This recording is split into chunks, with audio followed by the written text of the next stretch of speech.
आम OTET exam 2025 किसी history question discussion करवा। तो जो टीचर मैंने स्पेशल ओटीईटी दौरान ये वीडियो बहुत हेल्पफुल हम। एम किसी सिलेक्टिव क्वेश्चन नहीं से क्वेश्चन गुड़िक कौन अच्छे देखी ना। तो प्रथम क्वेश्चन हूँ अलाउद्दीन खिलजी क्यों उद्देश्य रे कठोर हिंदू नीति प्रणयन करथिले।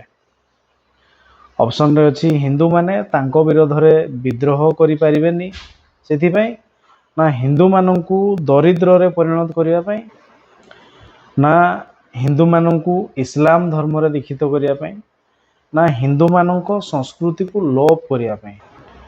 तबे क्वेश्चन थिला कोन ना अलाउद्दीन खिलजी क्यों उद्देश्य रे कठोर हिंदू नीति प्रणयन करथिले। तो ताहा थिला कोन ना हिंदू मानंकु दरिद्र रे परिणत करिया पई। ऑप्शन बी हिजबो राइट आंसर। एहापर 2 नंबर अलाउद्दीन खिलजी को क्यों नीति को प्रशंसा करा जाई पारे। तांकर सामरिक नीति, ना अभ्यंतरीण नीति, ना अर्थनीति, ना हिंदू नीति। तबे कौ नीति को आमे प्रशंसा करि परिबा बा भलो कहि परिबा कोटा। तांकर अर्थनीति जो थिला ताको आमे भलो कहि परिबा। ऑप्शन सी हिजबो राइट आंसर। एहापर 3 नंबर क्यों प्रथम मुसलमान शासक जी शासन क्षेत्र में संस्कार आनिबा पई पदक्षेप नहीं। क्यों प्रथम मुसलमान शासक जी शासन क्षेत्र में संस्कार आनिबा पई पदक्षेप नहीं। फिरोज शाह तुगलक, ना अकबर, ना औरंगजेब, ना अलाउद्दीन खिलजी। तबे क्यों मुसलमान शासक जी की शासन क्षेत्र में संस्कार आनिबा पई चेष्टा करथिले से होचंदी किए ना अलाउद्दीन खिलजी। ऑप्शन डी हिजबो राइट आंसर। एहापर 4 नंबर अलाउद्दीन खिलजी को राज दरबार रे अमीर खुसरू क्यों पदवी रे रही। अमीर खुसरू शिक्षाविद थिले, ना कवि और संगीतज्ञ थिले, ना ऐतिहासिक थिले, ना सेनाध्यक्ष थिले। तबे अलाउद्दीन खिलजी को राज दरबार रे अमीर खुसरू से कौन थिले ना से थिले कवि और संगीतज्ञ। ऑप्शन बी हिजबो राइट आंसर। एहापर 5 नंबर तुगलक वंशर प्रतिष्ठाता भावे काहाकू ग्रहण करा जाई पारे। तुगलक वंशर प्रतिष्ठा भावे गियासुद्दीन तुगलक, ना मोहम्मद बिन तुगलक, ना फिरोज शाह तुगलक, ना महमूद तुगलक। तबे तुगलक वंशर प्रतिष्ठाता भावे आमे काहाकू कहबा, किए तुगलक वंश प्रतिष्ठा करथिले। त मानकु मध्य गियासुद्दीन तुगलक जे कि तुगलक वंश प्रतिष्ठा करथिले। ऑप्शन ए हिजबो हर राइट आंसर। एहापर 6 नंबर गियासुद्दीन तुगलक क्यों दुर्घटना रे प्राण हराई थिले। से घोड़ा उपर खसी पड़थिले, ना राजप्रसादर प्रस्तर खंड तांको उपरे खसी पड़थिबारु, ना निर्मित काठ मंडप तांको उपरे भांगी पड़िबारु, ना शिकार करुथिबा समय रे बाघ आक्रमण रे। तबे यार राइट आंसर हबो तबे निर्मित काठ मंडप तांको उपरे भांगी पड़िबारु। ऑप्शन सी हिजबो राइट आंसर। यापर 7 नंबर मोहम्मद बिन तुगलक तांको प्रकृत नाम कौन थिला। पुना खां, ना जहर खां, ना जुमा खां, ना जुना खां। तबे ई मोहम्मद बिन तुगलक जे कि हमर कि ना गियासुद्दीन तुगलक को पुत्र तांको मूल ना थिला कौन ना जुना खां। जुना खां से तांको मूल ना को चेंज करके कौन करथिले ना मोहम्मद बिन तुगलक नाम धारण करथिले। से 1324 केते ना 1324 ख्रीष्टाब्द रे दिल्ली सिंहासन आरोहण करथिले। आउ तो से 1324 रु केते ना 1351 पर 24 रु 51 माने 26 वर्ष। से 26 वर्ष काल दिल्ली रे शासन करथिले। ताले मोहम्मद बिन तुगलक तांको मूल ना थिला जुना खां जे कि हमर गियासुद्दीन तुगलक को पुत्र। ऑप्शन डी हिजबो हर राइट आंसर। यापर 8 नंबर क्यों मुसलमान सुल्तान को विपरीत गुणावली विशिष्ट शासक रूपे इतिहास रे वर्णना करा जाई अछि। विपरीत गुणावली मोहम्मद घोरी, ना मोहम्मद बिन तुगलक, ना मोहम्मद शाह, ना अलाउद्दीन खिलजी। तबे आमे कहबा क्यों मुसलमान सुल्तान को विपरीत गुणावली आबे काहाकू कहबा ना ये मोहम्मद बिन तुगलक। किए ना मोहम्मद बिन तुगलक कोथि कहबा ना गोटे घटना होतिला कौन ना से ताकर निज राजधानी कौन ଦିଲ୍ଲୀରୁ ଦୌଲତାବାଦକୁ ନେଇଯାଇଥିଲେ। ଦିଲ୍ଲୀରୁ କୋଉଠି ନେଇଯାଇଥିଲେ ନା ଦିଲ୍ଲୀରୁ ଦୌଲତାବାଦକୁ ନେଇଯାଇଥିଲେ। ଏଇ କିଏ ନା ମହମ୍ମଦ ବିନ୍ ତୁଗଲକ। ପୁଣି କ'ଣ ହେଲା ନା ଦୌଲତାବାଦ ନେଇଯାଇଥିଲେ, ପୁଣି ବର୍ଷେ ପରେ ପୁଣି ଦୌଲତାବାଦରୁ ଦିଲ୍ଲୀକୁ ନେଇଯାଇଥିଲେ। ପୁଣି ବର୍ଷେ ପରେ ଆଉ ଥରେ ସେଇ ଦୌଲତାବାଦରୁ ଦିଲ୍ଲୀକୁ ସେ ତାଙ୍କର ରାଜଧାନୀ ପୁଣି ନେଇ ଆସିଥିଲେ। ସେଇ ଲୋକମାନେ ସେଇ ଜିନିଷପତ୍ର ବୋହିକି ସେତିକି ଗଲେ, ପୁଣି ଫେର ସେଇ ଜିନିଷପତ୍ର ବୋହିକି ପୁଣି ଦିଲ୍ଲୀକୁ ଆସିଲେ। ଯିବା ଆସିବା ରାସ୍ତାରେ କେତେ କ'ଣ ହେଇଥିବ ତା ଠିକ୍ ଠିକଣା ନାହିଁ। ପୁଣି କ'ଣ ହେଇଥିଲା ନା ସେ କ'ଣ କରିଥିଲେ ନା ସେ କ'ଣ କରିଥିଲେ ନା ତମ୍ବା ପଇସା, ତମ୍ବା ଟଙ୍କା ସେ ତାହେଲେ ପ୍ରଚଳନ କରିଥିଲେ। ଆଉ ଲୋକମାନେ କ'ଣ କଲେ ନା ତମ୍ବା ଟଙ୍କାକୁ ଅଧିକ ମୂଲ୍ୟବାନ ସେ କହିଲେ। ଆଉ କ'ଣ କଲେ ନା ଲୋକମାନେ ସେଇ ତମ୍ବା ଟଙ୍କା ବଦଳରେ ସୁନା ଟଙ୍କା ସବୁ ରାଜକୋଷରୁ ବଦଳେଇକି ନେଇଗଲେ। ତ ଇଏ ଭାବିଲେ ତମ୍ବା ଟଙ୍କା ଅଧିକ କଲେ ଯେତେ ସବୁ ତମ୍ବାକୁ ଅଧିକ ଗୁରୁତ୍ୱ ଦିଆଯିବ, ସୁନାକୁ ନୁହଁ। ଦେଖିଲା ବେଳକୁ ସେ ଲୋକମାନେ ସୁନାକୁ ହିଁ ବଦଳ କରିକି ତମ୍ବା ବଦଳରେ ନେଇକି ପଳେଇଲେ ରାଜକୋଷରୁ। ତେଣୁ ରାଜକୋଷ ଖାଲି ହେଲା। ତେଣୁ ଏଇ ମହମ୍ମଦ ବିନ୍ ତୁଗଲକକୁ ଆମେ କ'ଣ କହିବା ନା ସେ ବିପରୀତ ଗୁଣାବଳୀ ଶାସକ ବି ଆମେ କହିପାରିବା। ତେଣୁ ଅପସନ୍ ବି ମହମ୍ମଦ ବିନ୍ ତୁଗଲକ ହେଇଯିବ ଏହାର ରାଇଟ୍ ଆନ୍ସର୍। ଏହାପରେ 9 ନମ୍ବର, ମହମ୍ମଦ ବିନ୍ ତୁଗଲକ ଦେୟାବ ଅଞ୍ଚଳରେ କର ବୃଦ୍ଧି କରିଥିଲେ। ଏହି ଦେୟାବ ଅଞ୍ଚଳ କେଉଁ ଅଞ୍ଚଳକୁ କୁହାଯାଏ? ଦେୟାବ ଅଞ୍ଚଳରେ କର ବୃଦ୍ଧି କରିଥିଲେ।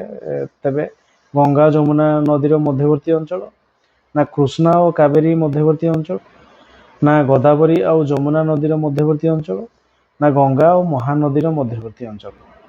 ତେବେ ଆମେ କ'ଣ କହିପାରିବା ନା ଗଙ୍ଗା ଓ ଯମୁନା ନଦୀର ମଧ୍ୟବର୍ତ୍ତୀ ଅଞ୍ଚଳ, ଯେଉଁଟାକୁ କି ଆମେ କହିବା କ'ଣ ନା ଦୋଆବ। ତେବେ ଏଇ ଦୋଆବ ଅଞ୍ଚଳରେ ଅଧିକ ଅମଳ ହେଉଥିଲା, ମାନେ ଉନ୍ନତ କ'ଣ କହିବା ପଟୁ, ଯେଉଁଟାକି ଆମର ଚାଷ ଉପଯୋଗୀ ଜମି ଥିଲା। ତ ସେଇଠିକାର କୃଷକମାନଙ୍କଠୁ ସେ ଅଧିକ କର ମାନେ ଆଦାୟ କରିବା ପାଇଁ ସେ ଗୋଟେ ଇଏ କଲେ। କେବେ ନା 1326 ଖ୍ରୀଷ୍ଟାବ୍ଦରେ 1326 ଖ୍ରୀଷ୍ଟାବ୍ଦରେ ତେବେ ସେ ଦୋଆବ ଅଞ୍ଚଳର ଚାଷୀମାନଙ୍କଠୁ ଅଧିକ କର ଆଦାୟ କରିଥିଲେ।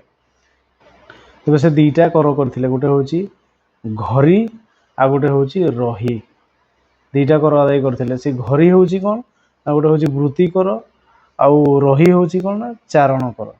ରହି ହେଉଛି ଚାରଣ କର। ଏଇଭଳି ଦୁଇଟା କର ସେ ବସେଇଥିଲେ, ଯେଉଁଟାକି ଆମର ଗଙ୍ଗା ଏବଂ ଯମୁନା ନଦୀ ମଧ୍ୟବର୍ତ୍ତୀ ଅଞ୍ଚଳରେ, ତାକୁ ଆମେ ଦୋଆବ ଅଞ୍ଚଳ କହୁଥିବା। ତେଣୁ ଅପସନ୍ ଏ ହେଇଯିବ ଏହାର ରାଇଟ୍ ଆନ୍ସର୍। ଏହାପରେ 10 ନମ୍ବର, ବେୟାର ଅଞ୍ଚଳର କୃଷକମାନେ କେଉଁ କାରଣ ଯୋଗୁଁ ଘରଦ୍ୱାର ଛାଡ଼ି ଜଙ୍ଗଲରେ ଆତ୍ମଗୋପନ କରିଥିଲେ? ସୁଲତାନ ସେମାନଙ୍କର ଖାଦ୍ୟଶସ୍ୟ ବାଜ୍ୟାପ୍ତି କରିଥିଲେ, ନା ସେ ଅଞ୍ଚଳରେ ଦୁର୍ଭିକ୍ଷ ପଡ଼ିଥିବାରୁ, ନା ସୁଲତାନଙ୍କ କର୍ମଚାରୀମାନେ ନିଷ୍ଠୁର ବ୍ୟବହାର କରୁଥିବାରୁ, ନା ସେମାନଙ୍କ ଠାରୁ ବଳପୂର୍ବକ ଅଧିକ ରାଜସ୍ୱ ଆଦାୟ କରୁଥିବାରୁ? ତେବେ ଏହାର ଆନ୍ସର୍ ହେଇଯିବ କ'ଣ ନା ସେମାନଙ୍କ ଠାରୁ ବଳପୂର୍ବକ ଅଧିକ ରାଜସ୍ୱ ଆଦାୟ କରୁଥିବାରୁ ସେମାନେ ଘରଦ୍ୱାର ଛାଡ଼ି ଯାଇକି ଜଙ୍ଗଲରେ ଆଶ୍ରୟ ନେଇଥିଲେ। ଅପସନ୍ ଡି ହେଇଯିବ ରାଇଟ୍ ଆନ୍ସର୍। ଏହାପରେ 11 ନମ୍ବର, ମହମ୍ମଦ ବିନ୍ ତୁଗଲକ ନିଜ ରାଜଧାନୀ ଦିଲ୍ଲୀରୁ ଦୌଲତାବାଦକୁ ସ୍ଥାନାନ୍ତରିତ କରିବା ଏବଂ ପୁନରାୟ ଦିଲ୍ଲୀକୁ ପ୍ରତ୍ୟାବର୍ତ୍ତନ କରିବା ସୁଲତାନଙ୍କର କେଉଁ ପରିଚୟ ପ୍ରଦାନ କରେ? ତେବେ ତାଙ୍କର କେମିତି ପରିଚୟ ହେଇଥିବ ବୋଲି ଆମେ ଜାଣିବା। ଅସ୍ଥିର ଚିନ୍ତନ ବ୍ୟକ୍ତି, ନା ଅପରିମାଣଦର୍ଶିତା, ନା ବାଚାଳତା, ନା ସ୍ୱାଭିମାନୀ? ତେବେ ଆମେ ତାଙ୍କୁ କହିବା କ'ଣ ଅପରିମାଣଦର୍ଶିତା, ମାନେ ପରିମାଣ ତାଙ୍କୁ ଜଣା ନାହିଁ, କ'ଣ କଲେ କ'ଣ ହେବ, ଅପରିମାଣଦର୍ଶିତା ଆମେ କହିପାରିବା। ତେଣୁ ଅପସନ୍ ବି ହେଇଯିବ ରାଇଟ୍ ଆନ୍ସର୍। ଆହୁରି ମଧ୍ୟ ଏମିତି ବହୁତ କିଛି ଘଟଣା ଯେଉଁଠିକି ସିଏ ଯୋଜନା ଗୁଡ଼ିକୁ କାର୍ଯ୍ୟକାରୀ କରିପାରୁନଥିଲେ। ତେଣୁ ତାଙ୍କୁ ଆଡ଼ବାୟା ରାଜା ବି ତାଙ୍କର ନାଁ ଅଛି। ଆଡ଼ବାୟା ରାଜା ବି କୁହାଯାଉ, ଆଡ଼ବାୟା ରାଜା ମଧ୍ୟ କୁହାଯାଉଥିଲା। କିନ୍ତୁ ଦେଖିବା ପାଇଁ ଗଲେ ଏଇ ମହମ୍ମଦ ବିନ୍ ତୁଗଲକ ସେ ଥିଲେ ଜଣେ କ'ଣ ଜ୍ଞାନୀ କବି, ସାହିତ୍ୟ ତଥା ଦର୍ଶନଶୀଳ ଆଉ ସରଳ ନିରାଡ଼ମ୍ବର ବ୍ୟକ୍ତି ମଧ୍ୟ ଥିଲେ। ଆଉ ନଲେଜ ଥିଲା, ବହୁତ ଜ୍ଞାନୀ ଥିଲେ, କିନ୍ତୁ ରାଜ୍ୟ ଶାସନ ପ୍ରଣାଳୀ ତାଙ୍କୁ ଠିକ୍ସେ ଆସୁନଥିଲା।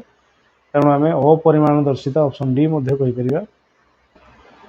ଏହାପରେ 12, ନିମ୍ନୋକ୍ତ କେଉଁ ଘଟଣାଟି ମହମ୍ମଦ ବିନ୍ ତୁଗଲକଙ୍କ ଦୂରଦୃଷ୍ଟିର ଅଭାବ ଯୋଗୁଁ ହିଁ ଭୀଷଣ ଭାବରେ ଠକି ଯାଇଥିଲେ? ସେ ଭୀଷଣ ଭାବେ ଠକି ଯାଇଥିଲେ କ'ଣ? ରାଜଧାନୀ ପରିବର୍ତ୍ତନ, ନା ଦେୟାର ଅଞ୍ଚଳରେ କର ବୃଦ୍ଧି, ନା ତାମ୍ର ମୁଦ୍ରା ପ୍ରଚଳନ, ନା ବିଶାଳ ସାମ୍ରାଜ୍ୟ ଗଠନର ପରିକଳ୍ପନା।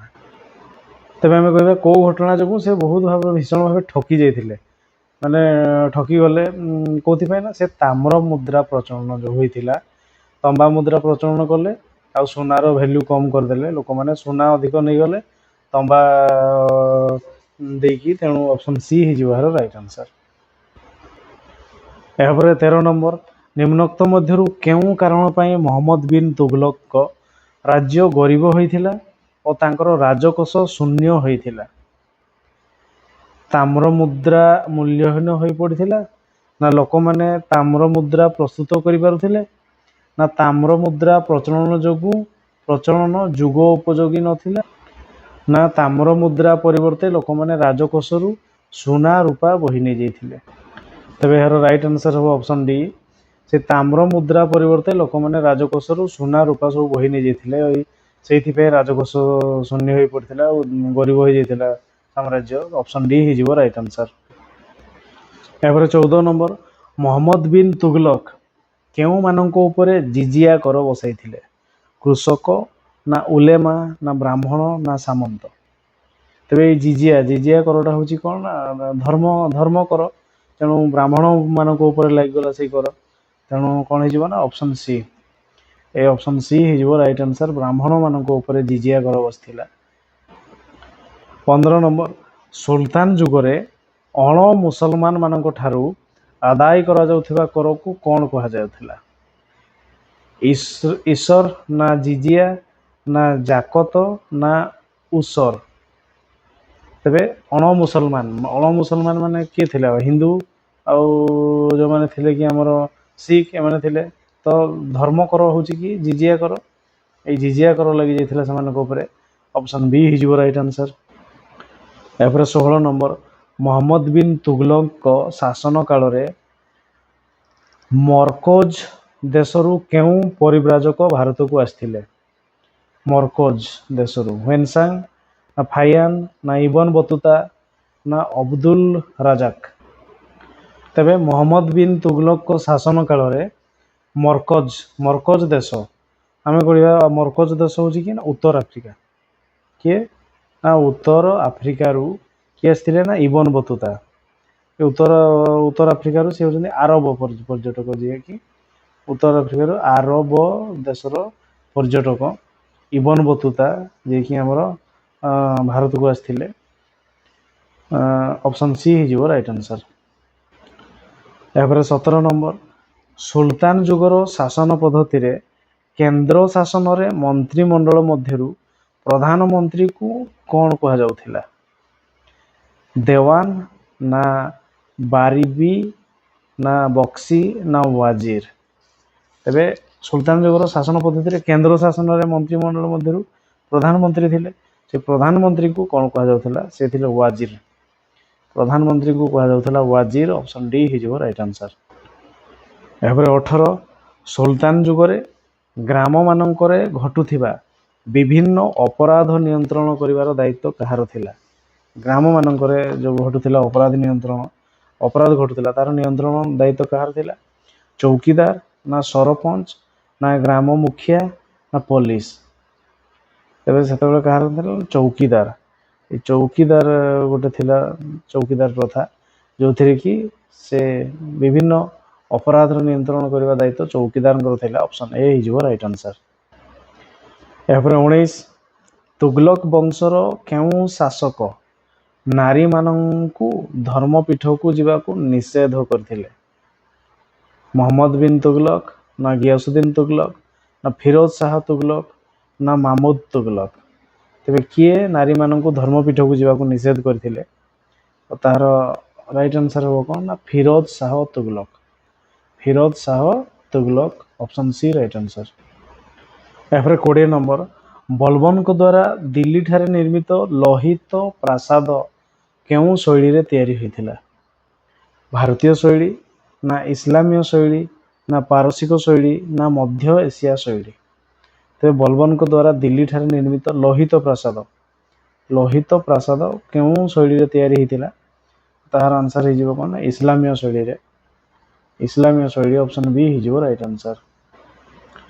एपर 21 नंबर विजयनगर राज्य बाहामनी राज्यर केउं दिगरे अवस्थित पूर्व ना पश्चिम ना उत्तर ना दक्षिण तो विजयनगर राज्य बाहामनी राज्यर केउं दिगरे अवस्थित यार आंसर है उत्तर दिग ऑप्शन सी है राइट आंसर। यापर 22 हरिहर और बुका नामक दुई भाई हयशाल राज्य जय करी विजयनगर राज्यर मूलदुआ पकाइथिले एही हयशाल राज्य वर्तमान केउं राज्य को बुझाए कर्णाटक ना मैसूर ना गुजरात ना महाराष्ट्र तेबे हरिहर एवं बुका दुई भाई से हयशाल राज्य जय करी विजयनगर राज्यर मूलदुआ पकाइथिले एही हयशाल राज्य वर्तमान केउं राज्य को बुझाउछि यार आंसर हो कौन मैसूर ऑप्शन बी हो राइट आंसर। यहाँ पर 23 नंबर विजयनगर राज्यर राजा कृष्णदेव राय राजसभा 8 जन कवि थिले से कौन कह जाए अष्टपाट ना अष्टमल्ल ना अष्टग्रीव ना अष्टदिग्गज तेरे विजयनगर राज्यर राजा कृष्णदेव राय राजसभा 8 जन कवि थिले से 8 जन को कौन कह अष्टदिग्गज से 8 जन कवि से अष्टदिग्गज कहुला ऑप्शन डी हो राइट आंसर। यहाँ 24 निम्नोक्त कारण मानक मध्यरु केउं कारण पाई बाहामनी और विजयनगर राज्य परस्पर मध्य संघर्ष रे माती रहुथिले गोलकुंडा को दखल करी हीरा पाइबा पाई ना निजको श्रेष्ठ राज्य रूपे परिप्रकाश करिया पाई ना निज निजर सामरिक दक्षता प्रमाण करिया पाई ना दुई राज्यर प्रजा मानक मध्य शत्रुता भाव थिबा हेतु तेबे बाहामनी एवं विजयनगर राज्य परस्पर मध्य संघर्ष करथिले कोथि पाई ना ए गोलकुंडा को दखल करी हीरा पाइबा पाई सेतिरे हीरा को अधिकार करिया पाई से माने परस्पर मध्य संघर्ष करथिले ऑप्शन ए हो राइट आंसर। यहाँ 25 विजयनगर राजा कृष्णदेव राय केउं वंशर शासक थिले संगम वंश ना सालुब वंश ना तुलुब वंश ना गंग वंश ये विजयनगर राजा कृष्णदेव राय से कौ वंशर राजा थिले ना सी थिले तुलुब वंश ऑप्शन सी हो राइट आंसर।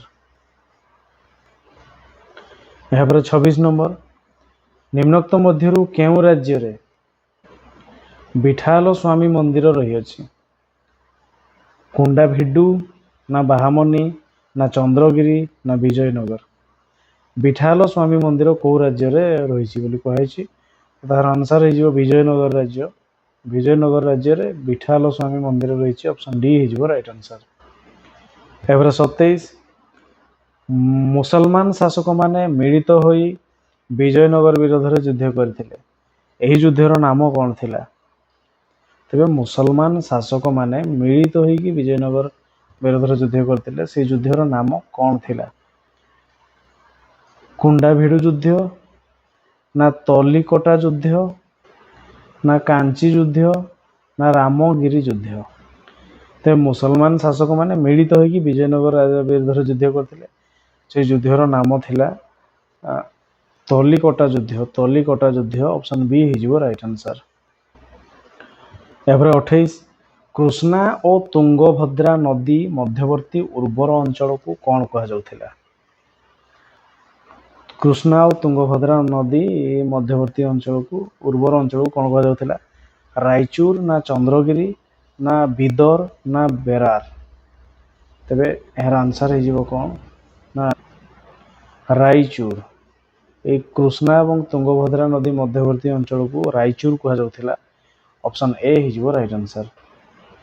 यहाँ 29 नंबर प्रथम पानीपथ युद्ध रे बाबर विजयी होइथिले इब्राहिम लोदी केउं कारण पई परास्त होइथिले ते प्रथम पानीपथ युद्ध रे बाबर विजयी होइथिले इब्राहिम लोदी कोथि पई परास्त होइथिले इब्राहिम लोदी सैन्य माने रणकौशल दुर्बल थिले ना बाबर इब्राहिम लोदी सैन्य को दुई पार्श्वर आक्रमण करथिले ନା ଭାରତୀୟ ସୈନ୍ୟମାନେ ବନ୍ଧୁକ ଓ ଗୋଳା ବାରୁଦର ବ୍ୟବହାର ଜାଣିନଥିଲେ, ନା ଇବ୍ରାହିମ ଲୋଦିଙ୍କ ସୈନ୍ୟମାନେ ହତବୁଦ୍ଧି ହୋଇ ପଡ଼ିଥିଲେ।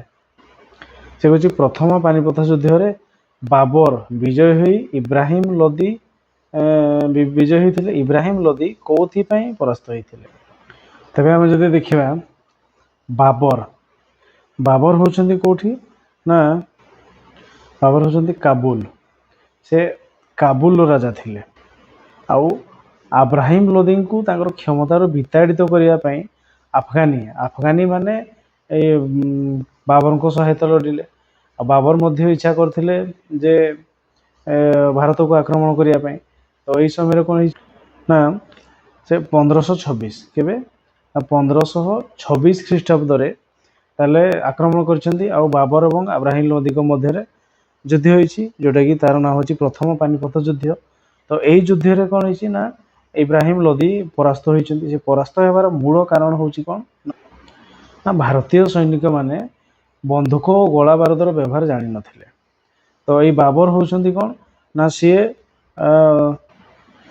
ବାପାଙ୍କ ଆଡ଼ୁ ତୈମୁରଲଙ୍ଗ, କିଏ ନା ତୈମୁରଲଙ୍ଗଙ୍କର ବଂଶଧର ଏବଂ ମାଙ୍କ ଆଡ଼ୁ ଚେଙ୍ଗିଜ ଖାଁଙ୍କର ବଂଶଧର। ଆଉ ସେ କୋଉଠି ନା ସେ ରୁଷ ଏବଂ ତୁର୍କିସ୍ତାନ ଅନ୍ତର୍ଗତ ଗୋଟେ ଛୋଟ ଜାଗା ଥିଲା ଫରଗଣା ସେଇଠିକାର ଶାସକ ଥିଲେ। ତ ଯେହେତୁ ଆମର ୟୁରୋପ ମହାଦେଶ ଆସିଗଲା, ତ ସେତେବେଳେ ତାଙ୍କର ଯୁଦ୍ଧ କୌଶଳ ଆମର ଶିଳ୍ପ ବିପ୍ଳବ ଆରମ୍ଭ ହୋଇଯାଇଥିଲା। ତେଣୁ ଗୋଳା ବାରୁଦ ତାଙ୍କର ଜଣା ଥିଲା। ତ ସେମାନେ ଯେଉଁ ଯୁଦ୍ଧ କରିଥିଲେ ସେତେବେଳେ ସେମାନେ ତୋପ ବନ୍ଧୁକ ଏଗୁଡ଼ାର ବ୍ୟବହାର କରୁଥିଲେ, ଯେଉଁଟାକି ଆମର ଭାରତୀୟ ସୈନିକମାନଙ୍କ ପାଇଁ ସେଗୁଡ଼ା ନୂଆ ଥିଲା। ତେଣୁ ଏମାନେ ହାରି ଯାଇଥିଲେ। ତେଣୁ ଏଇ ଅପସନ୍ ସି ହେଇଯିବ ରାଇଟ୍ ଆନ୍ସର୍। ଏହାର 30 ନମ୍ବର ପ୍ରଥମ ପାନିପଥ ଯୁଦ୍ଧର ଫଳାଫଳ ନିମ୍ନୋକ୍ତ ମଧ୍ୟରୁ କେଉଁଟି ହୋଇଥିଲା? ଲୋଦି ରାଜବଂଶ ଲୋପ ପାଇଥିଲା, ନା ଆଫଗାନୀ ସାମନ୍ତମାନଙ୍କର ପ୍ରତିପତ୍ତି ବୃଦ୍ଧି ହୋଇଥିଲା, ନା ଦିଲ୍ଲୀ ସହର ଧ୍ୱଂସ ହୋଇଥିଲା, ନା ହିନ୍ଦୁସ୍ତାନର ସାର୍ବଭୌମ ଅଧିକାର ତୁର୍କୀମାନଙ୍କ ହସ୍ତକୁ ଚାଲିଯାଇଥିଲା? ତେବେ ଏହାର ରାଇଟ୍ ଆନ୍ସର୍ ହେବ କ'ଣ ନା ହିନ୍ଦୁସ୍ତାନର ସାର୍ବଭୌମ ଅଧିକାର ତୁର୍କୀମାନଙ୍କ ହସ୍ତକୁ ଚାଲିଯାଇଥିଲା। ଏ ଅପସନ୍ ଡି ହେଇଯିବ ରାଇଟ୍ ଆନ୍ସର୍। ଏହାପରେ 31 ବାବର ଦିଲ୍ଲୀ ସିଂହାସନ ଅଧିକାର କରିବା ପରେ ଆଗ୍ରା ଅବରୋଧ କରିବା ପାଇଁ କାହାଙ୍କୁ ପଠାଇଥିଲେ? ଇବ୍ରାହିମ ଲୋଦି, ନା ହୁମାୟୁନ, ନା ଉସ୍ତାଦ ଅଲି, ନା ଦିଲୱାର ଖାଁ? ତେବେ ବାବର ଦିଲ୍ଲୀ ସିଂହାସନ ଅଧିକାର କରିବା ପରେ ଆଗ୍ରା ଅବରୋଧ କରିବା ପାଇଁ ସେ କାହାକୁ ପଠାଇଥିଲେ? ନା ହୁମାୟୁନକୁ ପଠାଇଥିଲେ। ଅପସନ୍ ବି ହେଇଯିବ ରାଇଟ୍ ଆନ୍ସର୍। ଆଉ ସେଇ ହୁମାୟୁନ କ'ଣ କରିଥିଲେ ନା ସେ ଆଗ୍ରା ଆକ୍ରମଣ କରିଥିଲେ ଏବଂ ସେଇଠାରେ ହିଁ ସେ ସିଂହାସନ ଆରୋହଣ କରିଥିଲେ। କେବେ ନା 1530 ଖ୍ରୀଷ୍ଟାବ୍ଦରେ ସେ ସିଂହାସନ ଆରୋହଣ କରିଥିଲେ। ଏହାପରେ 32 ନମ୍ବର 1527 ମାର୍ଚ୍ଚ 16 ତାରିଖ ଦିନ ବାବର ମେବାରର ରାଣା ସଂଘ ସହ ଯୁଦ୍ଧ କରି ବିଜୟୀ ହୋଇଥିଲେ। ଏହି ଯୁଦ୍ଧକୁ କ'ଣ କୁହାଯାଏ? ଖାନୱା ଯୁଦ୍ଧ, ନା ଘରଘରା ଯୁଦ୍ଧ, ନା ପାନିପଥ ଯୁଦ୍ଧ, ନା ଚାନ୍ଦେରୀ ଯୁଦ୍ଧ? ତେବେ 1527 ମାର୍ଚ୍ଚ 16 ତାରିଖ ଦିନ ବାବର ମେବାରର ରାଣା ସଂଘ ସହ ଯୁଦ୍ଧ କରି ବିଜୟୀ ହୋଇଥିଲେ। ସେଟାକୁ ଆମେ ତାକୁ ଖାନୱା ଯୁଦ୍ଧ କହିବା, ଖାନୱା ଯୁଦ୍ଧ। ଅପସନ୍ ଏ ହେଇଯିବ ରାଇଟ୍ ଆନ୍ସର୍। ଏହାପରେ 33 ନମ୍ବର ଖାନୱା ଯୁଦ୍ଧରେ ରାଣା ସଂଘର ପରାଜୟ କେଉଁ ଆଶାର ପୂର୍ଣ୍ଣଚ୍ଛେଦ ପଡ଼ିଥିଲା? ମେବାରର ଖ୍ୟାତି ଓ ଶକ୍ତି, ନା ଅମୀରମାନଙ୍କର କ୍ଷମତା, ନା ଭାରତୀୟ ଶାସକମାନଙ୍କର ମେଣ୍ଟ, ନା ହିନ୍ଦୁମାନଙ୍କର ସାମ୍ରାଜ୍ୟ ଗଠନର ଆଶା? ତେବେ ଖାନୱା ଯୁଦ୍ଧରେ ରାଣା ସଂଘର ପରାଜୟ ଯୋଗୁଁ କ'ଣ ହେଇଥିଲା ନା ହିନ୍ଦୁମାନଙ୍କର ସାମ୍ରାଜ୍ୟ ଗଠନର ଆଶାର ପୂର୍ଣ୍ଣଚ୍ଛେଦ ପଡ଼ିଥିଲା। ଅପସନ୍ ଡି ହେଇଯିବ ରାଇଟ୍ ଆନ୍ସର୍। ଏହାପରେ 35 1529 ଖ୍ରୀଷ୍ଟାବ୍ଦରେ ବାବର ପାଟନା ନିକଟରେ ଘରଘରା ନଦୀ କୂଳରେ ମହମୁଦ ଲୋଦି ଏବଂ ନୁସରତ ଶାହାଙ୍କୁ ପରାସ୍ତ କରିଥିଲେ। ଏହି ନୁସରତ ଶାହା କେଉଁଠାର ଶାସକ ଥିଲେ? ବିହାର, ନା ଆସାମ, ନା ବଙ୍ଗଳା, ନା ଓଡ଼ିଶା? ତେବେ 1529 ଖ୍ରୀଷ୍ଟାବ୍ଦରେ ବାବର ପାଟନା ନିକଟରେ ଘରଘରା ନଦୀ କୂଳରେ ମହମୁଦ ଲୋଦି ଏବଂ ନୁସରତ ଶାହାଙ୍କୁ ପରାସ୍ତ କରିଥିଲେ। ସେଇ ନୁସରତ ଶାହା ତେବେ କୋଉଠିକାର ଶାସକ ଥିଲେ? ତାର ଆନ୍ସର୍ ହେଇଯିବ କ'ଣ ନା ବଙ୍ଗଳା। नुसरत शाह कोठिकार बंगलार शासक थिले ऑप्शन सी हिजबो राइट आंसर।